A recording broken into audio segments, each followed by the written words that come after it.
I need help. I'm at my wit's end with this car. The experts are at their wit's end with the car because the experts have kind of said, your car's broke.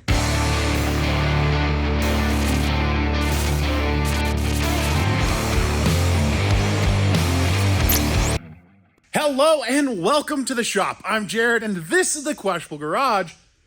This is Project Roadblock, our 2008/9 Dodge Charger. Yes, that used to have 4 doors.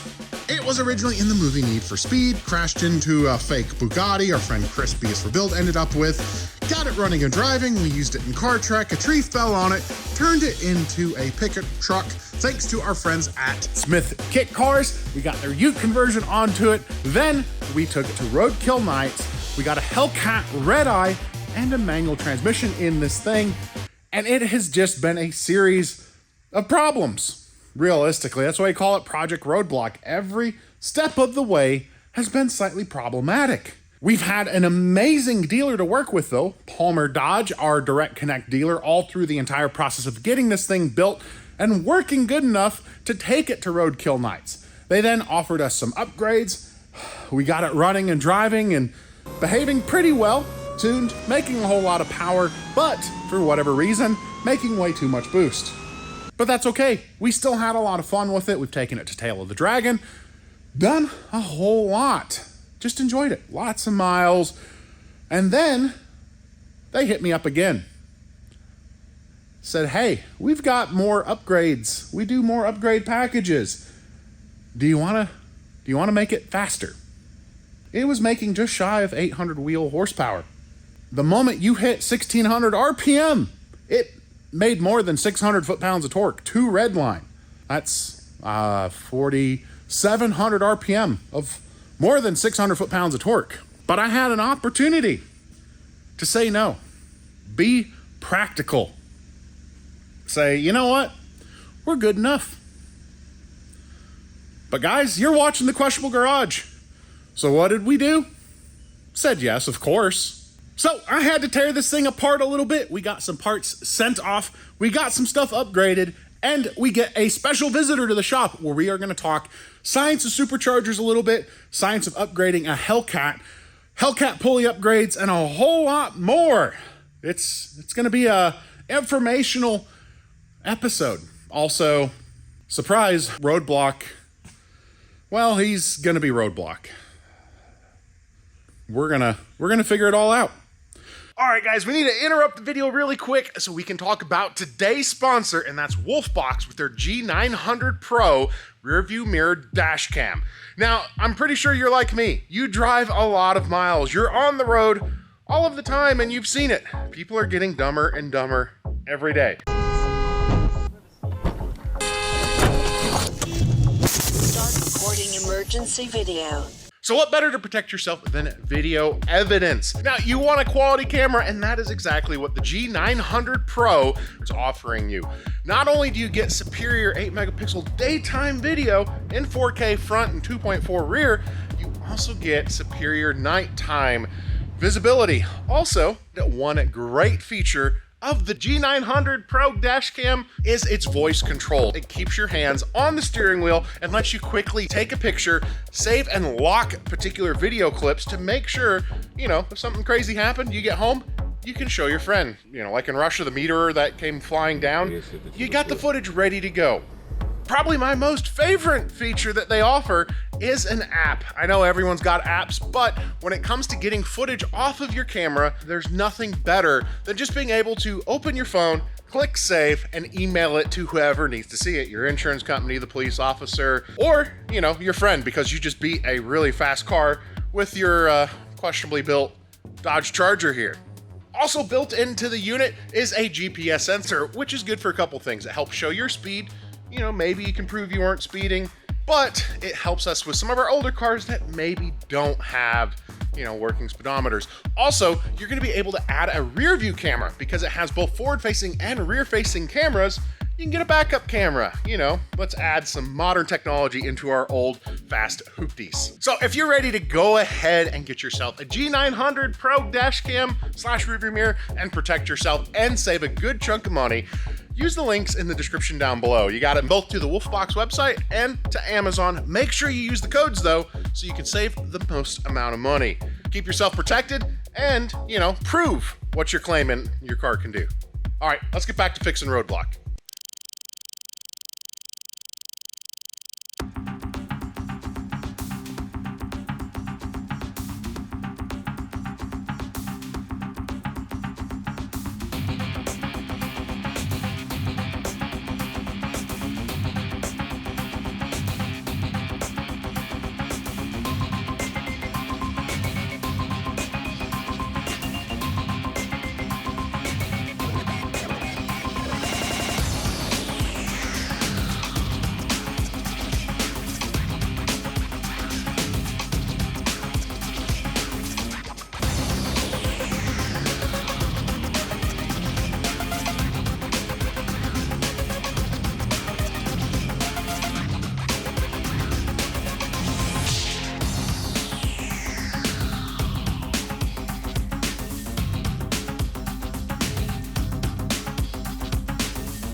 All right, so we have got the supercharger taken apart off the car and split into all of its pieces to get ready for the upgrades. And I figured since it's all taken apart, it is the perfect time to kind of explain a little bit of how a supercharger works. Why it makes fun noises, why it makes lots of horsepower, and everyone needs one. So as you can see, we've got the main supercharger assembly, the snout, a brick, and the lid. So what you see is a pulley. You hear pulleys referenced a whole lot. Well, that's what this is. This is your physical connection to the crankshaft, to the belt drive, which will then drive your supercharger. This goes straight through, and it has your interface right there. Now, being a stock one, I'm not sure if I can do this one-handed.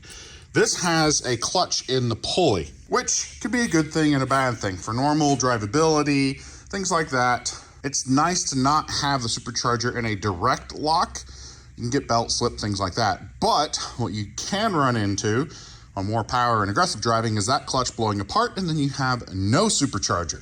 But throttle body here, this is where the bypass valve is. Your pulley drive comes through here and interfaces here. Now these little nylon bushings, that's just to keep it from knocking inside the supercharger. Really common on all the LSs, they get what sounds like a major rod knock, and it is just their interface here having gone bad. But throttle blade open, air goes through the snout, and then it needs to make its way past here. There's not a lot of room, but your air comes through here, and this is turning, and as you see, you got some things spinning around in there. Well, we can see them here. So those are your screws. Those bad boys spin together and compress the air. As they spin, air gets pushed in here and boop, comes out of the top end there. Also, yes, I need to get a catch can. We don't have enough miles to have this much oil in it. Also, no impact, but we are losing a little bit of rotor coating. Gotta look into that. But anyway, air comes in here, gets squeezed, makes positive pressure coming up and out, but one, it comes up. We need it to go back down, and two, it gets hot by getting squeezed. So here is your blower lid, and it's actually, you can kind of see as the air is hitting it, and then it distributes back out. And again, you can see, we need to get ourselves an oil catch can there, eliminate that and make our fuel a little more efficient. So it then distributes and starts coming down to your left and right banks, but your air is hot. You want to cool it off, and that's what this cooling brick is, cooling matrix. Coolant comes in there. Your air goes through here, and it helps lower your intake air temperature. So that's where you'll have ice boxes, or on our case, we have 2 different radiators and a water pump to circulate everything through there. So why is this all taken apart? Well, like we said, that's very restrictive. We're gonna get this sent out, have all of this ported to just make it so air can move a lot easier through there. So let's get some good reference. All right, we're looking straight down. kind of passing over it, just so we can kind of get a good idea of what it looks like after. We got that. Honestly, I don't know if they do any porting through here or back here. So let's just look at it all and get a good idea. And then we'll get it back.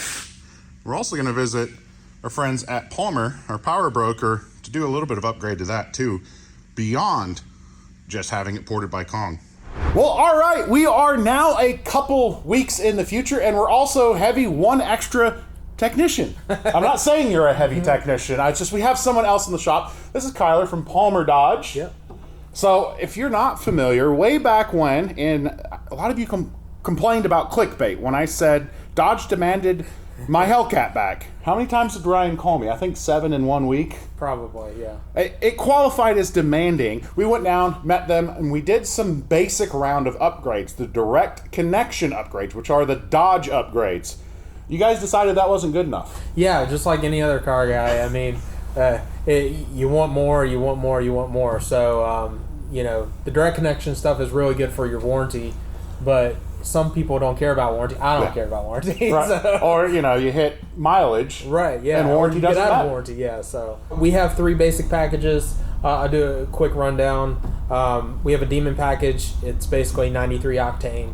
Kind of gives you that 800 wheel horsepower association with the name Demon. Yeah. And that's very close to, that's more or less what my car originally had. Yeah, but only with a direct connect pulley, where you're most likely doing GripTecs now. Yeah. So all of our aftermarket packages are GripTec pulleys. And then we have a Ghoul package, which the Ghoul never came to light, right. but it's always associated with the Elephant kind of number range. So 1,000 horsepower, and it's E85 based. So, and then we have one in the middle, which is the one you're getting today. It's by far our most popular package. And it's the Demon Plus. So it takes a smaller pulley of the Ghoul and adds it to pump gas, and it's kind of right there in the middle. How many a week do you say you would do? We typically do packages maybe like 4 to 5 a week, average, sometimes more, sometimes less, I'm going to say that's probably more than a lot of aftermarket shops. Yeah, it is quite a bit of more than aftermarket shops. I don't know any other dealership that's doing E85 packages. Right. And they're barely doing direct connect pulleys. So very knowledgeable, again, much more knowledgeable than some of the other performance shops out there. That's enough fluffing. Now we're talking technical. So a lot of the other folks they work with, they're more about the fun, the sounds. You guys most likely are a little bit more DIY. If you have a Hellcat at home, you might want to try to do some of your own pulley stuff. And it's a little bit tricky with the blower. There's some tips and tricks. And while I've done some pulleys in my days, figured a guy who's doing 5 a week might be good. I have no problem in calling in a qualified expert to help teach you a little bit more. We had the before pictures and videos of the non-ported snouts and blowers. We can show you the after a little bit closer here in a second. And just talk Hellcat blower things, because as you can tell, there's a lot of really cool stuff here. And ignore the minivan. He's getting to that a little bit later.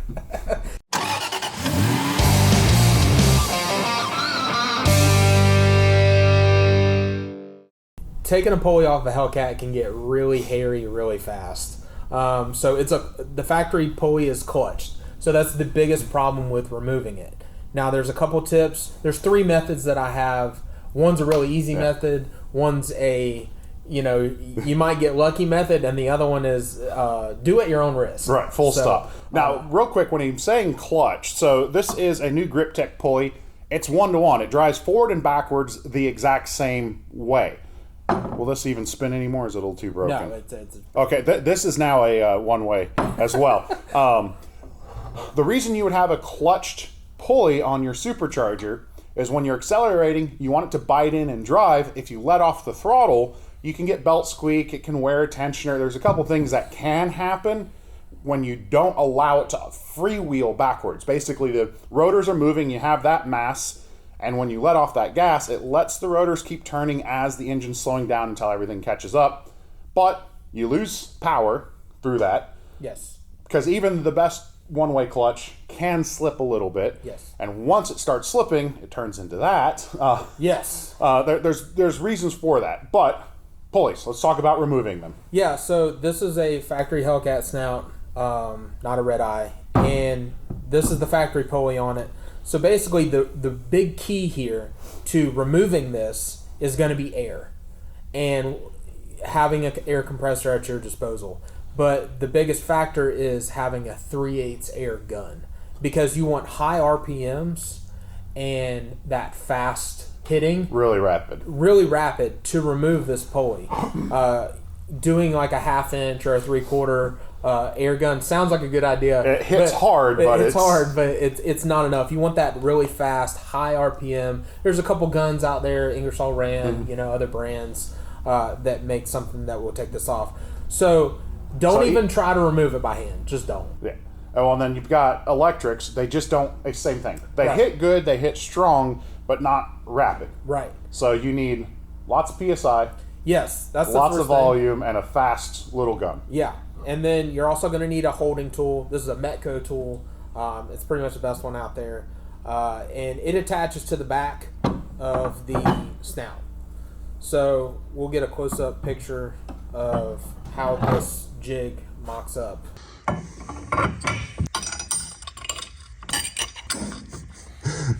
You've done it 100 times, but now that there's a camera right on you. Yep. Oh my gosh. So that is, you walked every old grandma across the road, rescued every cat from the tree. Yeah. Method. You have lots of good karma in the universe, and you just cashed it in to easily remove a pulley. Yeah, you're a good person and it worked out for you. So here's the second method. So we're going to take this shaft right here. So this is what it looks like inside of the snout. This is the shaft. Here's a pulley on it. And basically on the back of the snout, this hub that splines into the bearing plate of the rotors, this is just kind of set on there. It's pressed on there. There's no key way to keep this from spinning. So the reason why this is so difficult is when you go to remove this clutch pulley, it backs the nut off on the back. So the second method is to find another bolt with the right thread and pitch. This is my magical bolt.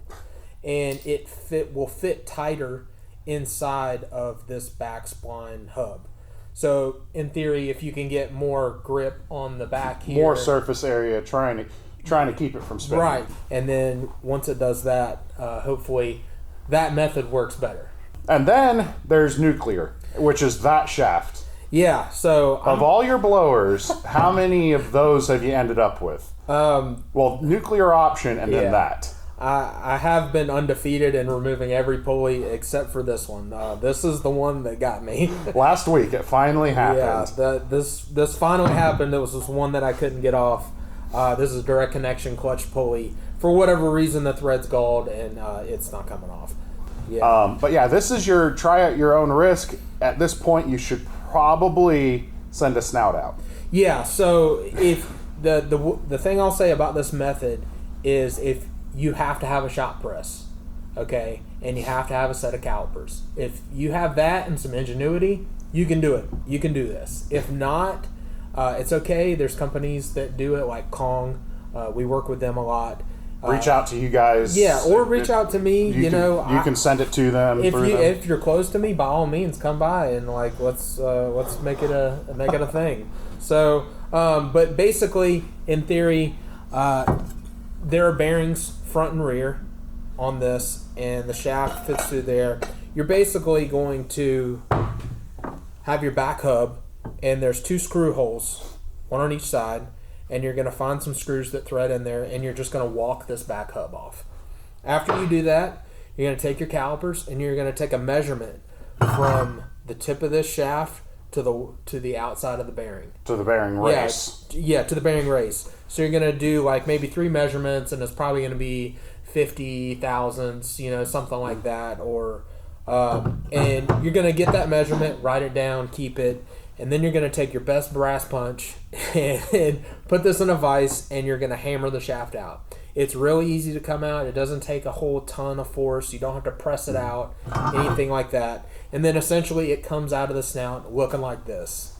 and the bearing is still on the front. So after that, you're going to find a fixture to hold this shaft, either a vise with soft jaws, use your imagination. So you did soft jaws and then you did no soft jaws. I did soft jaws. You can see you progressively soft jaw and then anger, extremely angry. Yeah, very angry. Last episode when I said sometimes you need to walk away. Yeah, I should have done that, but I made this worse. So at that point, you're going to hold it in the vise, and then you'll be able to remove it. Because like I said, the back hub is the biggest problem. That bolt's going to loosen. But that leads me to say, once you get this pulley off, you will have to use a shot press, use your best socket, and put it on the back of the bearing. Get it pressed back, and then set that depth the same. Right back to what you had. Because otherwise, you're going to pinch it too much load on your bearings. Yes, those bearings are designed to have an axial load, but you don't want to overload it. Right. Because you're wasting horsepower and generating heat, which the whole point of doing all this work is to make horsepower. Right. And, the front bearing is not so much to worry about. That's why it's critical that you do a little bit at a time when pressing it back together. Because when you hammer this out, the bearing doesn't move on the shaft coming out. Right. But going back in, you can overpress the shaft. So you kind of want to be mindful. Don't go too far. Do a little bit at a time, and it's not so bad. And the big thing is, this is, of all the pieces, this is probably the most expensive. Yes. And so when you get angry at that, protect this. Yeah, protect that. The shaft about $150. A whole built new snout, from Dodge is probably a couple grand.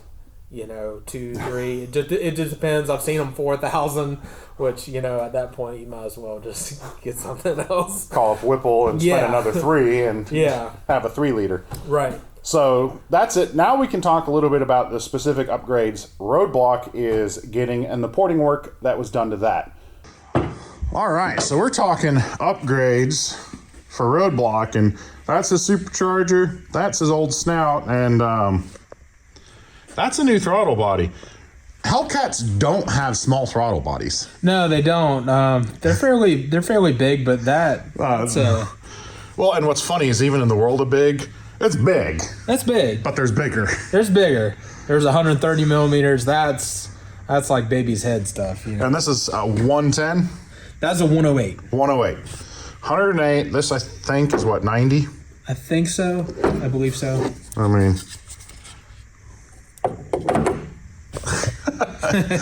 Almost the whole thing drops in there, so that's going to let more air get into the supercharger. But if you don't make the air move through any easier,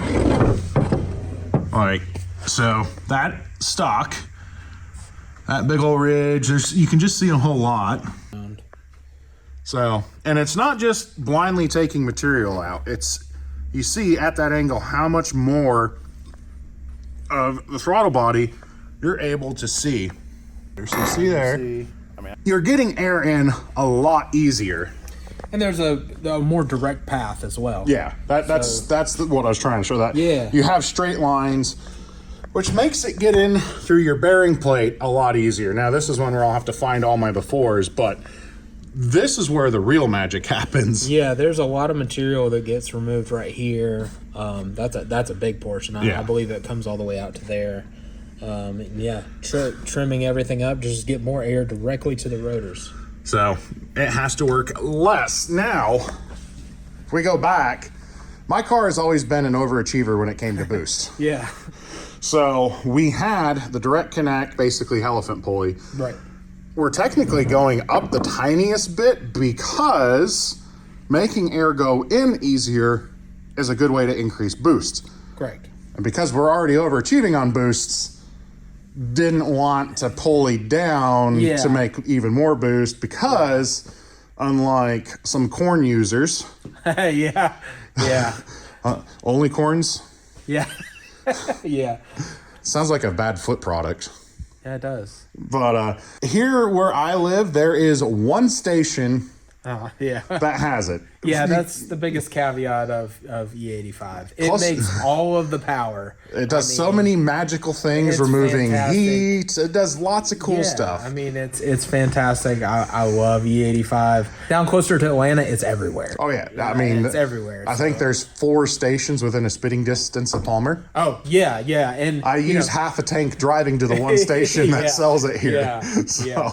not a good option. You work with a tuner that's able to do some of the Demon Flex fuel. Yeah, that is a really big testament to the innovators, because there's a lot of people that can tune Control C, Control V, adjust fueling. That's a thing. So, but there's not many innovators of the Mopar platform. Right. I want to be specific about that. And Tim Barth is one of the, I would consider, big innovators of the platform. So he has adapted Demon 170, because the Demon 170 has a flex fuel sensor and has that provision for all that. He has that technology to adapt the Demon 170 stuff to your 15 to 23 Hellcat. He codes his own stuff. I mean, we're talking about mad science stuff here. So that's why I say, as far as an innovator, he's incredible. He's super smart. And I'm kind of glad we ended up there. That was all. Thank you, Roadblock, for being a little bit, I guess, moody. Or maybe not necessarily exactly his fault for being moody, but... Yeah, the last time we hit the dyno was a little, what's going on here, so... Well, gave up our buddy Weston. The only other guy who probably blows up more Mopar stuff than anyone else out there. Good old West. It's tough stuff. Yeah, no, it is. But the other big change, again, is going to the GripTec pulley. You can see that texture.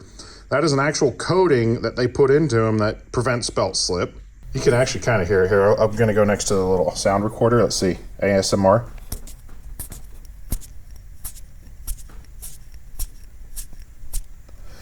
So now that moment's over, and I somehow still have dog fur on me, this is a titanium hub, and if we are going to change anything in the future, you take those bolts out. Yeah. A little bit easier.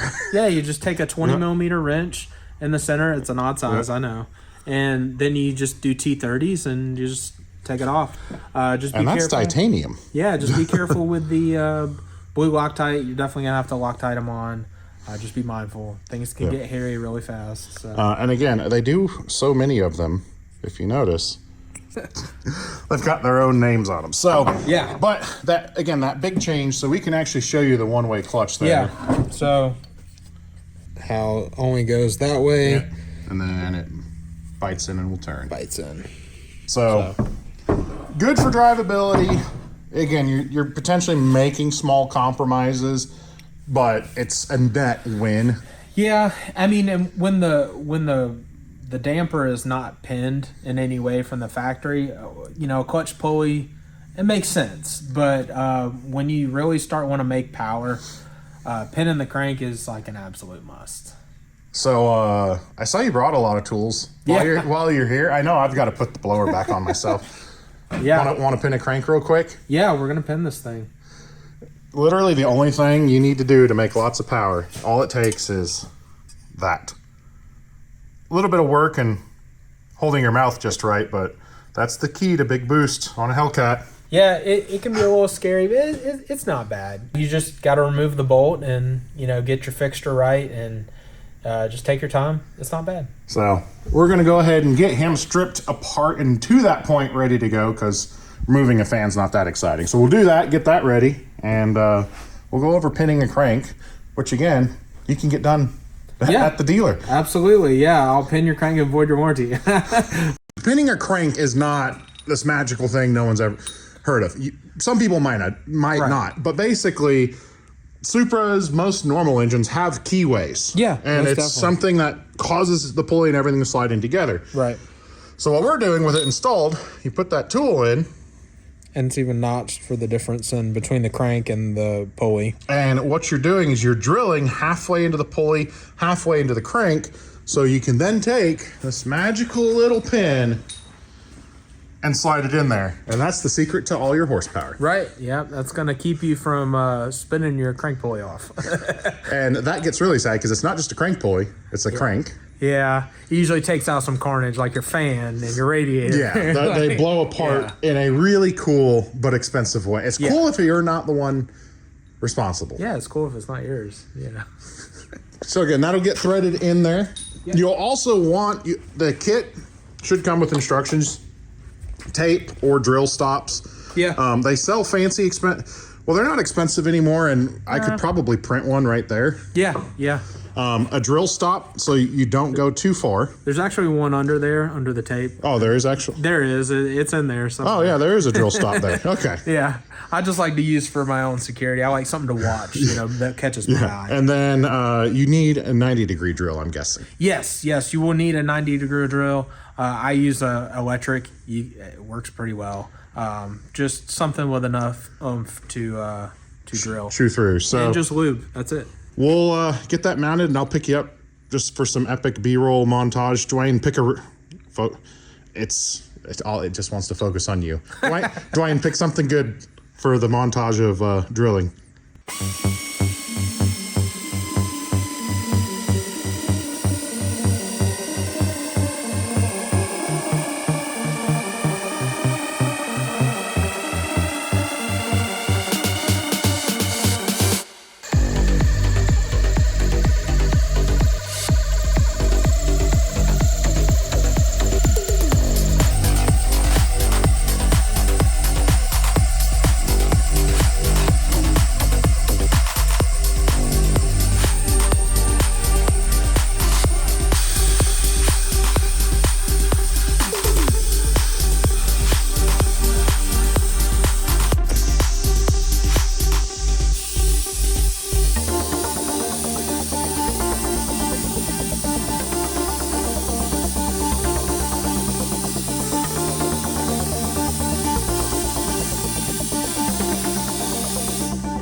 Well, there you go. A couple minutes can save you 20% on crankshafts and crank pulleys. Right? Is that how the saying goes? Yeah, that's how it goes. So yeah, that's what I heard. Drive in the pin. Yeah. Or it just slides in. Yeah, just drive the pin in. Torque the pulley to 240, I believe. There's a number, a minimum torque spec that you got to at least hit that number. Okay. Yeah. I don't blame you also for not remembering everything because there's too much. I can't remember every torque. I have to sometimes. I have a sheet that has every torque of the blower, the snout, torque specs, all that good stuff. So 2JZ crank pulley 232. I've done a lot of them. That's like the one that I can okay, yeah. I can knock off. I remember that one. Yeah. All right, so how much do you throw on there? I just put a nice thin coating on it. Nothing crazy. Just a nice light coating. This is brand new too. Yeah, brand new. That is That's quite yeah. Yeah, and then thick. I just spread it out, just make it nice. Get it nice and thin, and then like wipe. A pink. I like to say pink coating because Get it thin enough that it turns. Yeah. Yep. Yep. Better on the snout or the blower, or Snout only. Yeah. Yeah. You don't want to go too much. Just snout only. None on the bearing plate. It's going to transfer really well. Yeah, and the part around the swines is it's going to be really thin. You're not putting a lot around it on the. not after the porting. Yeah, not after the port. It smells a bit like Elmer's glue. A little bit. Elmer's glue and strawberry starburst. Yes. Yeah. That's the secret. They're just dyeing Elmer's glue. Yeah. Red. It's a conspiracy. Trick to lining up the splines. Is it worth doing any dabs of grease on? No, not at all. Well, yeah, because you'll end up hydraulicking them. Yeah. The bushings. So if you're familiar with an LS blower, LSA blower, they have these funky whole lot of free play drive, where this is bushings that are a very tight fit. So there's a lot of LSAs that end up getting sold because the engine's knocking. Yeah. And it needs a $14 bushing. Yeah, and it just needs the coupler. Yeah. These bushings are actually they're well designed. I like them. Getting them to spline up is not it's not a huge deal. But when you have bushings that are that are harder, getting it back together is difficult. You're gonna want to get your like dead blow out and try to like hammer the snout. Don't do that. Just like wiggle it back and forth. Be patient. Just push. Walk away. Get a drink. Yeah, get somebody to hold the back and kind of just have somebody else push and wiggle back and forth. It'll go. It's amazing how many things, as much as we just want to sometimes get violent, Yeah. the best option is usually walk away. Happy with that? Yeah, that looks fantastic. So you'll kind of get it close and then try to move the pulley at the same time a little bit when you're going together. Yep, you're in because you'll see the rotors moving in the back. That was easy. Yeah, it's not bad. Oh, that looks so good. Just, it's hard to like grasp the amount of porting actually done to this thing. And the weight. I don't know if we talked about that. That snout is significantly lighter than all the other. Well, and it's along that weight too. The blower or the pulley. Yeah. Lighter. You gain, nanometers of horsepower from a lighter pulley. Yeah. It is something. 20 to 30, but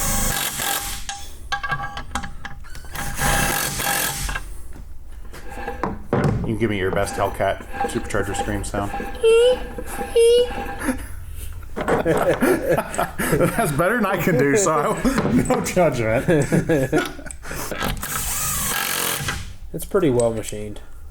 The throttle body really just cracks me up. Also, you see the second throttle body. We didn't really talk about that in a Supercharger world. In my initial teardown, I was talking how this is a bypass valve. Yes. Doesn't get upgraded because it is way more than adequate. Yeah, there have certainly been failures with the bypass valves, but it's a good design. Yeah, well, it's a second throttle body more or less, and basically, you're not going to flow more in a bypass. Yeah, if you start to get over, into your high boost levels, it can fail. Push open. Yeah, it is a failure point, but because it defaults open, so when it fails, you get no boost. Yeah. So if you push a little bit too much boost, it can fail. You have upgrades or just new ones? No, just another stock one, and lower your boost. What spinning that over sounds like a little lawnmower engine trying to start. Yeah, you can hear a little bit of thudding. Compression coming through there. All right, well, you got tools to load up. Palmer on, what is it, on Instagram? Yeah. Facebook? Yeah, just Instagram. Just Instagram. It's Palmer_OP. You can DM us, but honestly, the best way to get a hold of us is email. Because I know, like, when you call a dealership, you get, like, bounced around and, like, you end up getting pissed off. So the best way to get in touch with us is email. It's PalmerperformanceATL@gmail.com. And I'll have it in the description as well. Yep. I mean, how many dealers are doing real upgrades? So yeah, not many. Like I said, we started with direct connection, and just we're car guys just like you are, and it just wasn't enough. This is good, but this is better. Yeah, this is a lot better. And when you combined something like dealer support, and we actually stock a ton of parts to do cars, we have enough to do 5 cars at a time. So that's not something that normally happens in a lot of shops, performance shops. Yeah, even a normal performance shop. Right, yeah. So you're utilizing that dealer network. So yeah, when you combine that with a tuner like Tim Barth, who's incredible reputation and innovator, it's a pretty cool little package we have going on. Primarily you're building cars, but Yes. someone could... They haven't done it yet, but I'm saying you can always bug them. Maybe buy your performance parts package, build it yourself. Yeah. Yeah, we don't have a website because we prefer the more personal approach, and we like knowing customers on a first name basis. But you can always email us, and I'm happy to sell you parts, especially wheels. I can drop ship, any type of. I can get any brand that you want. So if you're interested and you're looking for a good deal, give us a shout. Yeah. You're gonna have a fun drive, and I'm gonna have fun. That thing weighs less, but it still weighs a whole lot. Yeah, it's awkward getting in there because you don't want to mess with the gaskets on the bottom, so you got to be a little careful. And then drop it all at once. Yeah, yeah. You got to drop it on. You can't like roll it on. So, well, I'll see you in a week's time again. We'll be back making the drive. That wasn't the original plan, but it turns out. Nope, that's what needs to happen. Turns out that requires unique solutions. Yeah, this thing has turned into something a lot bigger. So just a little. Yeah.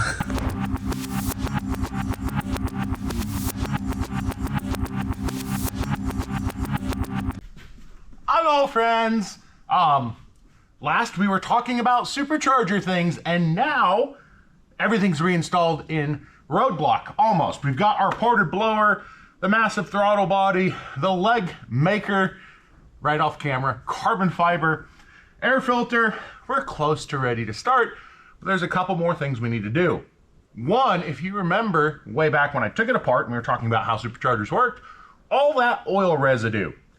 We need a catch can on this thing really bad, and Palmer had in stock an improved racing catch can kit for this car that I was just gonna put in. You know, normally catch cans are kind of boring, but I want to take a moment. I've installed a lot of custom parts, aftermarket parts, bolt-in parts. Remember a red Ferrari truck bolt-in parts? This is one of the cleanest installing kits I've ever dealt with. It is quite nice. Instructions are really good. Fittings are kind of good, but there's one problem. Somebody put a direct connect fuse box for an engine swap where this is supposed to go. So we have two options. The person who decided to put a fuse box can move it, or we can totally re-engineer this beautiful piece of CNC billet, mount it somewhere else, maybe have our hoses that fit perfectly not fit anymore, but you know, we don't have to move the fuse box. And as much as I want to take the aging wheels, Robert Dunn approach and totally re-engineer this so I don't have to move a fuse box, it would be a disservice to this part. You don't get bolt-on parts that actually work this well, so I kind of feel bad if I don't just bolt it in the way it's supposed to. So what does that mean? It means this needs to move, and I don't know exactly where yet. I don't remember 100% why it mounted exactly in that position either. You may be saying, why do you have a second fuse box when you have this fuse box? If you're not familiar, when we were building this for roadkill nights, Dodge was just launching their Direct Connect program where you can call up a parts counter, one of the Direct Connect dealers, Palmer, a couple others across the country, and say, I want a Hellcat Red Eye. And you could get this with a transmission, with accessory package, and a standalone harness computer setup, and its own fuse box to run it. Now, an LX chassis, which this is, had a Hellcat in it. That's why it bolted in, and a lot of things went easy-ish. But short of getting an entire Hellcat, I don't have the stock wiring integration. So that's why we have a secondary fuse box. So now to figure out where we can go with it. If there's room, I might lift the fuse box and try to land it here. Oh, someone's calling me. Anyone else notice just like a ridiculously extreme uptick in the amount of spam calls lately? It's kind of amazing. Insert sponsor throw here soon, I guess, right? You know, it's been a little while since we put this together.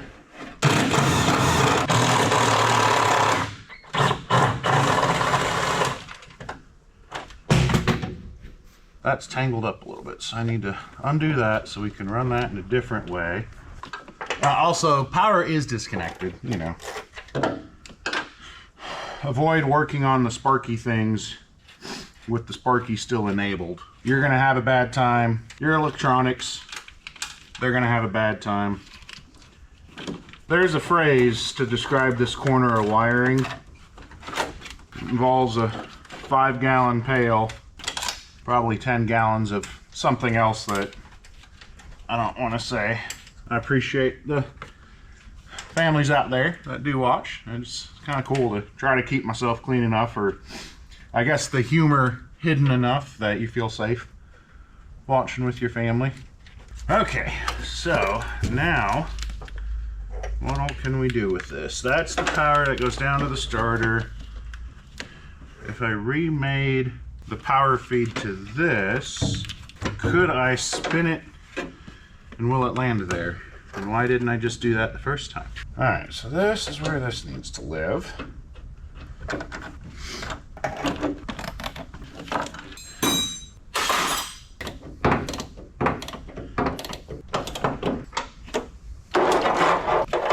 Got these wires coming up and through, doing their thing.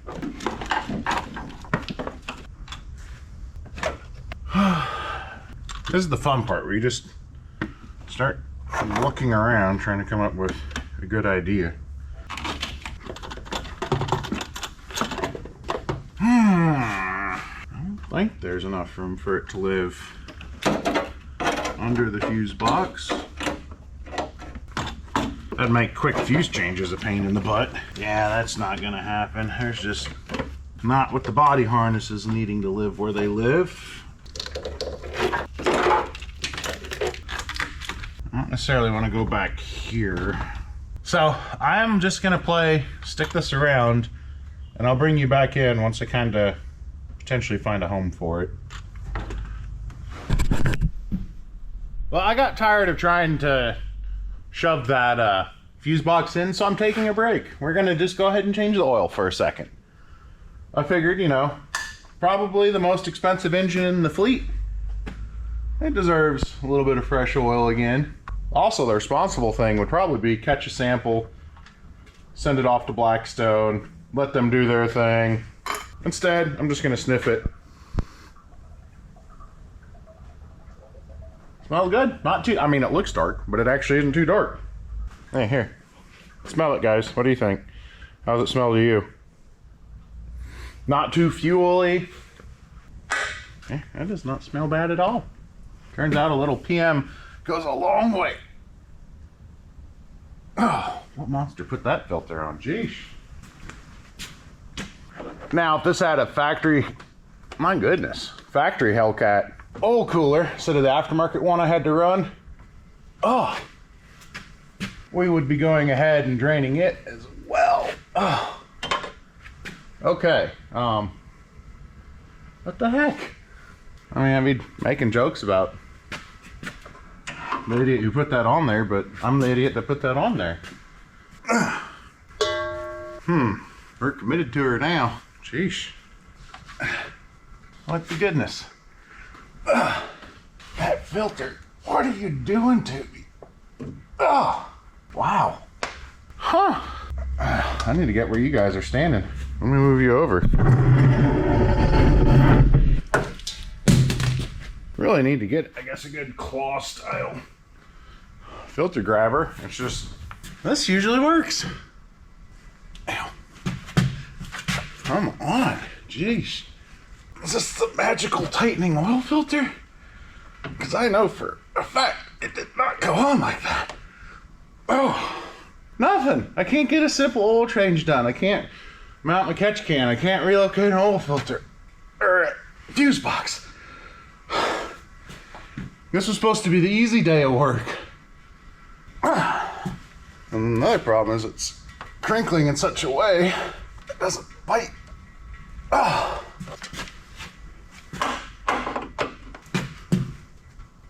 Oh.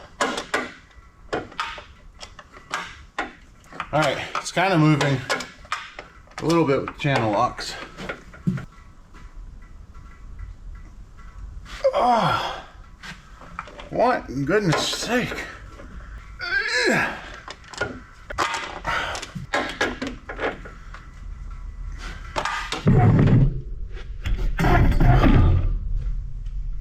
You know, when you get a nice, good mid-morning workout, removing an oil filter. Jeez. I don't know the last time I've had to mangle one this bad. Wait till you see it. I mean, actually, I'll show you maybe a little closer in a second.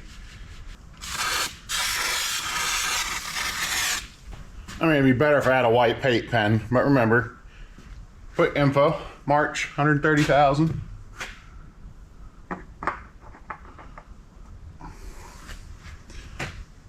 Boop, click, click. Listen, I've seen way more destroyed filters. I get it. I've just not had to do that in a while. That's the easy stuff. Back to figuring out where we're putting a fuse box. So we can fire this bad boy up again.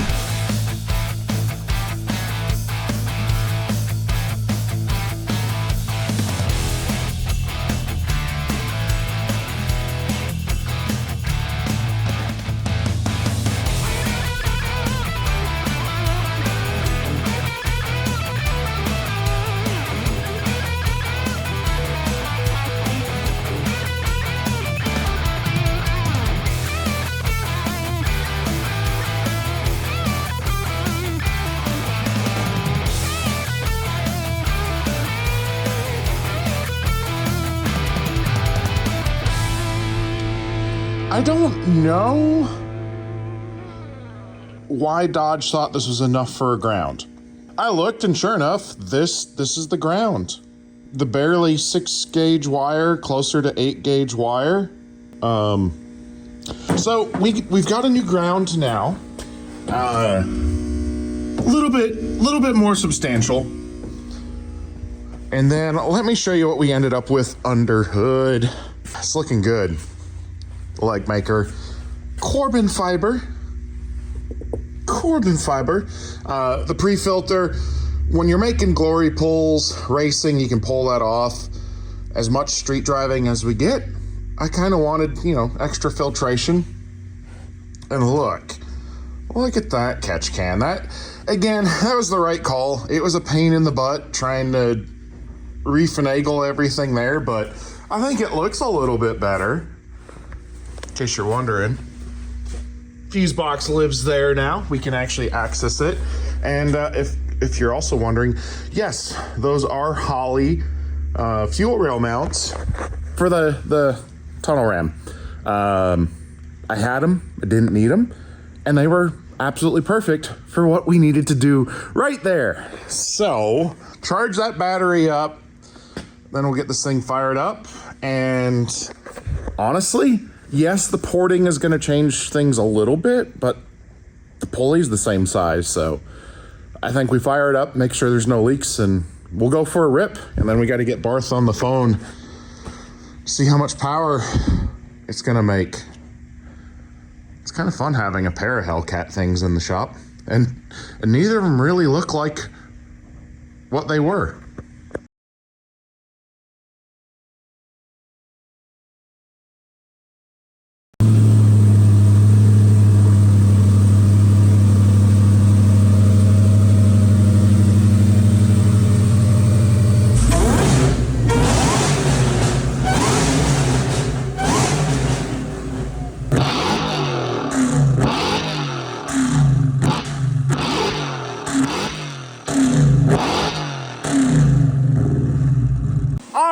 Let's look at some data. Also, I'm sorry, I've got the fan running. It's, humid. It's been raining off and on.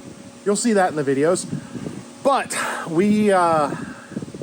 this would have been the part of the video where we're doing exciting dyno pulls and making lots of horsepower. Roadblock decided to have fuel pressure problems, and Tim sent it home for me to figure out. We had some ideas. We thought it was maybe in the fuel pump baskets, but I did a data log. So we're gonna look at a computer screen. If I was smart, I would screen capture this and talk over and narrate it, but instead, I'm just gonna point my phone at the screen. We'll talk you around that way. So I've got a moment picked out here already. We can look, you see me, I'm right about to a red line. Fuel trim's not too bad. And if we come over here, I changed the orders there. There you go, fuel pressure, 101 PSI. Fuel pump commanded duty cycle. So that is the fuel pump control modules. It's at 50%. If we come back just a little bit, it's at 78%. We're seeing that 100 PSI. So it comes up 78, and then suddenly it decides to command 53.9, and our fuel pressure plummets when it really shouldn't be. We just caught second gear, then we need fuel pressure, and it just drops. Now I got multiple logs, we're down to 39%, and our duty cycle for our injectors are pegging. Looks on the surface like a fuel pressure problem. It is, but it's not a low pressure problem, and that's what Initially, we thought, and we were chasing, we thought maybe the fuel pump baskets were pumping dry. Something was happening there, but no. Our computer is seeing overachieving fuel pressure and cutting it completely. Why it's deciding to do that, you know, when you really need all of your pressure, it decides, hey, we're gonna take it all the way. So, that ended up being our problem. And this is where it gets complicated. There's not a lot of exciting driving things like that. I can just show you a couple different logs. I'm gonna talk a little bit, we're gonna look at a couple maps and try to kind of show you and work through what I've determined. And it's technically not right, but it's what we're dealing with. So if we open up, we're opening up a different log. This is where it's a little bit better. Now, you're gonna notice I added a couple extra things, namely limping. Our limping is confirmation that the computer has gone into limp mode with fuel pressure. And if we scroll along, can't remember if I actually hit it in this time. There we go. Boom, 62%. Why is it 62% instead of 54? Well, I changed it in the software a little bit. But it's still hitting a point where the computer wants 80 PSI. And we are making well over 80 PSI. So in the software, when it sees that, it cuts duty cycle of the fuel pump control modules and kills fuel pressure when you're full throttle. I don't get it. It's not smart, but that's what we're going up against. As soon as we hit this little bit of straight and dry,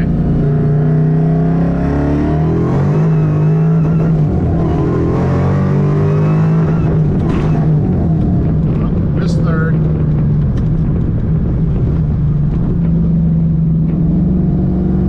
On trying to get our idle duty cycles pretty close to right, so I'm monitoring the approximate fuel flow rate that we want, and we're watching our duty cycle. This one right here is what I discovered shows we go into limp mode. So boom, we hit limp mode because we're over 80 psi at fuel pressure. 40 to 50 is our desired. So you see, as soon as we hit 40, came out, then it hit 80 again. So what this is going to tell me, right around our 4 pound-hour-ish window for 40 PSI, we come back over here. This is just me shooting in the dark. So, 40 PSI is right about 200 kilopascal. So, fuel flow up to 5.2. So these tables right in here, we know we're going to need to tweak. This is where live tuning would be great. I could make some changes, see what happens. Instead, I need to make these changes, write a map, we'll monitor again. We're gonna go back and forth several times just on the idle to see if that data value is gonna help me get this table set right. Then we're gonna go for a cruise and take a long data log, and I can sweep through and see what we're doing on fuel pressure, get that tweaked and adjusted, and go from there. Normally, none of this has to happen. You can have a Hellcat run a Siamese fuel pressure setup, the dual modules on one signal, and this isn't a problem. All the mechanical components are good, but for some reason, we're an overachiever. Just like boost before, it made way more than it should. Now we got good boost. Now we just need to get fuel pressure to do what the heck it's supposed to. So I'm gonna just try dropping that about 20%, just that little window there. And you can tell we jump very quickly. This is idle, and then boom, 23 pound an hour is a big jump up. So these I'm pretty sure will have to come up, because if we throw on our compare, you can see compared to a red eye single pump how different we are. Well, here, let's just look at the red eye.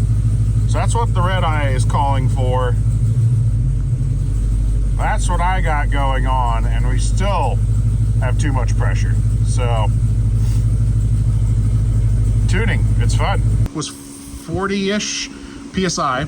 It wants to turn that pump module on and off 29%. I believe it's percent. Sometimes it's percent, milliseconds, but the fact that the maximum is 100, we're gonna assume it's 29%. which means for every 10 seconds, it's on for approximately 2.9 of those 10 seconds, more or less.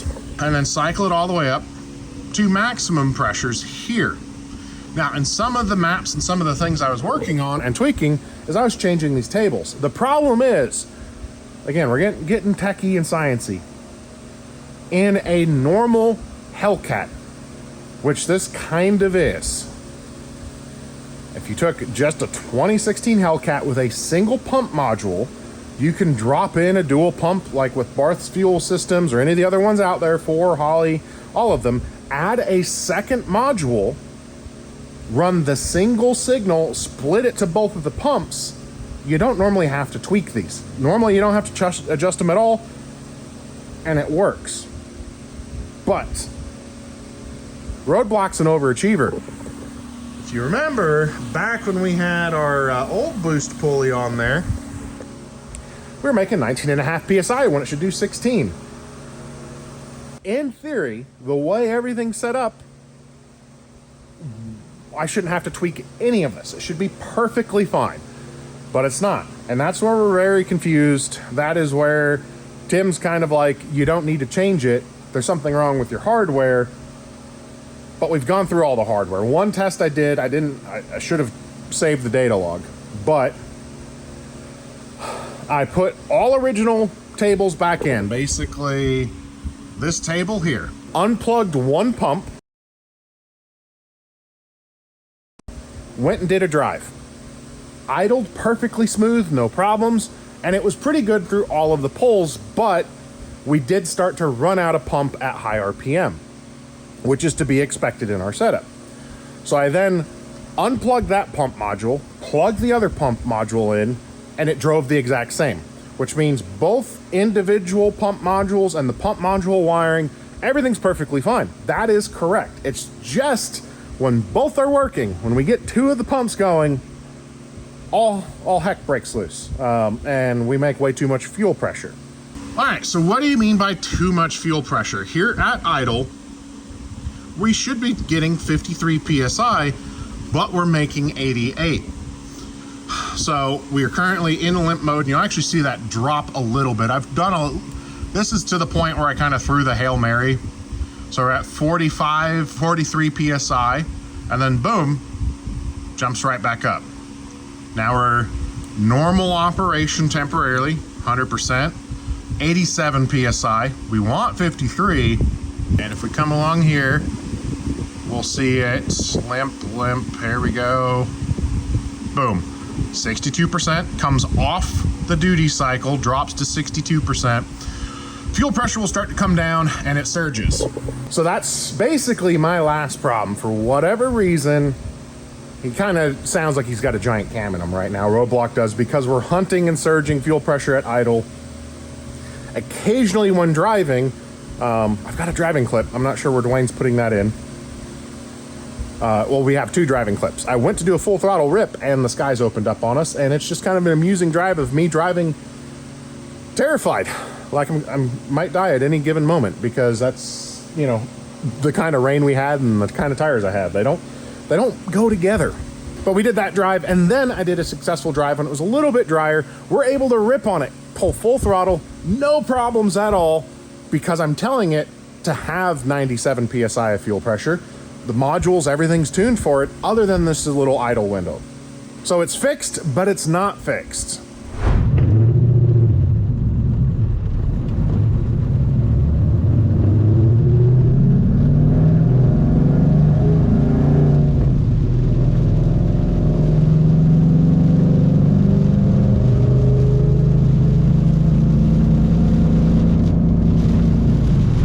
All right, so that is where we're at. Roadblock is fixed, but he's not fixed. And I'm kind of asking you guys for help. If any of you might have come across anything close to this, I need help, because the experts have kind of said your car's broke. And I will make this clear. Nothing negative about Palmer or Barth. They are incredibly good, intelligent, brilliant, and do a ton more Gen 3 Hemi stuff than I do.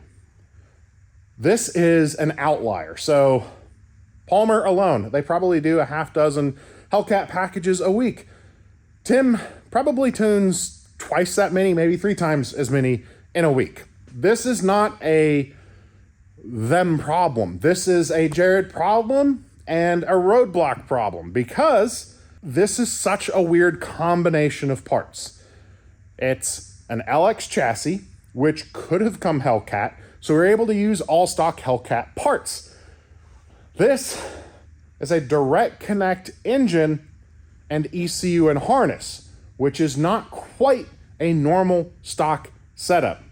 They run the 18 and newer computers with a custom 17 software. This is a Roadblock problem. And kind of in a diagnostic process, you go through and create a timetable. So most recently, the major thing we did was a pulley upgrade, the ported snout, new intake, new catch can, all really good things. And we're now making the correct amount of boost. We don't know why we made too much before, but we fixed our boost problem, but we have a fuel pressure problem. But let's step back. One thing we thought was happening was, because I don't have factory Hellcat pumps in there, we were sucking baskets dry. Very common. I can fix that with drilling some holes. That might come later. That's not our problem now, because we can confirm the car is going into limp mode from too much fuel pressure. So we go back a little bit further in timeline, just before we put those pumps in, and when we were tuning at Barth the first time, we ended up having to run it on one pump. With 2 pumps, hunted at idle, 1 pump it didn't, and when we had both pumps going, we were still losing fuel pressure. Now, we did find a damaged weak pump after the fact. That's why we changed them both. But when both were there, we were hitting a hard fuel pressure drop, kind of like what we're doing now. If we go back to the previous shop, when it first started to try to get tuned, we were having fuel pressure problems. It was actually setting a code for too much fuel pressure. We changed a fuel pressure sensor. That made no difference. So we go back just a little bit before that. When it was stock, when I first put the car together, never, ever had an issue. It worked perfect. I could beat on it and put a tremendous amount of miles on the car. So what changed? Before the first round of upgrades, the ECU got sent out initially to unlock for Diablo, and then swapped over to HP tuners. Now, that's not to say anything was done wrong when it was unlocked with Diablo or when it went to HP tuners, but in my little brain, all I can think of is, because this is a hodgepodge from Dodge, that actually very accurately describes Roadblock. It is just a complete hodgepodge of everything. But newer ECU on a custom old software that doesn't exist. Palmer has tried to find the original file. They don't get it. Dodge does not provide it. When you buy this PCM, that's the only way to get the file. When you look at the newer hardware's maps, it has tables. The old hardware doesn't. When you pull up the software, it shows it as a 2017 Challenger, but it shows 2018 and newer hardware. So my head, in putting all of our timeline of problems together, goes, there might be 1 or 2 hidden tables we can't see that are creating all of these problems. Because before it got unlocked for tuning, never had an issue at all. And then suddenly we have too much fuel pressure.